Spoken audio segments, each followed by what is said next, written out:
En général, quand on est invité à passer du temps hors entreprise avec ses collègues, on se pose la question si on y va ou pas. Et c'est ce que je me suis demandé quand j'ai été invité avec mes autres collègues à un dîner professionnel. Je m'imaginais passer une soirée Ferrero Rocher ou faire tourner les serviettes, et au lieu de ça, c'est soirée ambiance maison de retraite, et nous sommes vers la fin rentrés dans un vortex interdimensionnel à cause d'une simple question. Quand soudain le légume qui me sert de manager posa une question à l'ensemble de la tablée, et c'est venu comme ça sans crier gare, le genre de question qui crée de longs silences insupportables, et qui est déconseillé de poser à des jeunes de la génération Y comme nous. Non pas une question du style « Pour vous, la tomate est un fruit ou un légume ? Pire, une question philosophique et profonde à la réponse sans fond. Quelle aurait été votre vie si vous aviez écouté vos envies ? Gros silence puis réflexion neuronale. Il y avait dans l'air comme une atmosphère cafardeuse chargée en regrets. Tous prenaient un air désolé comme un cocker qui renverse son bol de croquettes.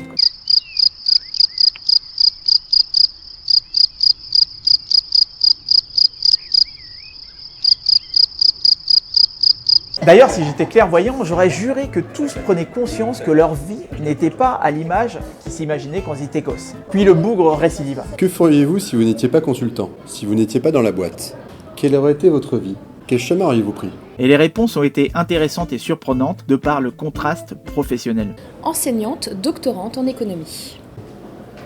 Pianiste. Inspecteur de police. Herpétologiste. Puis j'ai eu la bonne idée de retourner la question à mon manager. Oui, même les meilleurs peuvent faire des erreurs. Qu'avais-je fait ? Il nous a chanté une berceuse de 30 minutes. Alors moi... Quant à moi, j'aurais voulu être un artiste. Sa question, aussi indiscrète qu'elle soit, me laissa songeur et donna naissance à d'autres bébés questions. Est-ce cela la vraie vie ? Faire carrière en entreprise ou vivre ses rêves ? Pourquoi est-ce si effrayant de réaliser ce que l'on rêve de faire ?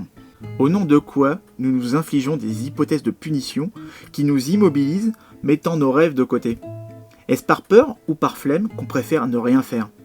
Ou préférons-nous penser que tout peut nous arriver ? Nos réponses ont prouvé qu'on refuse d'agir alors qu'on pourrait faire évoluer notre situation du neutre négatif au positif, sous prétexte que nous sommes paralysés par la peur de l'échec ou que c'est pas le bon moment. Mais rien ne nous condamne à être l'otage du destin et à pas reprendre nos rêves. Rien n'est figé. Ne vous est-il jamais arrivé de vous demander quelle aurait été votre vie si vous n'aviez pas rencontré telle personne, fait tel choix ou pris telle décision ? La réponse est bien sûr incertaine et imprécise, alors préférez plutôt vous poser ces questions-là. En quoi être réaliste ou responsable vous a-t-il empêché de vivre la vie que vous vouliez ? Qu'avez-vous sacrifié pendant ces années d'inaction ? En général, ce que nous avons le plus peur de faire est ce que nous avons le plus besoin de faire. J'ai des métiers passion en tête, peut-être un peu moins ambitieux, mais ça me demanderait de gros sacrifices, tout plaquer, changer de vie, et franchement, je ne sais pas par où commencer pour me lancer.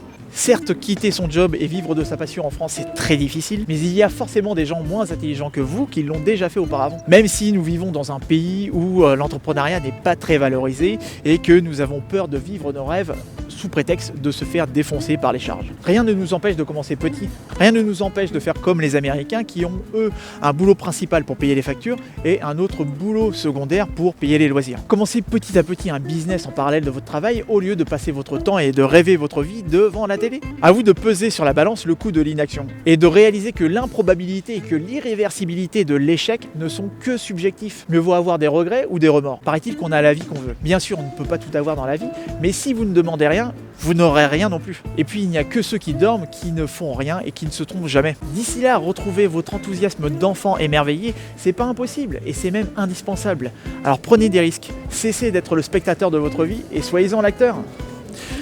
C'est pas contre toi, hein, mais franchement, il y a des fois, en tant que manager, voilà, tu manques un petit peu de charisme. Quoi, mais c'est pas pour être méchant, hein, mais bon, moi j'ai besoin aussi d'évoluer, je suis un être humain avant tout. Hein.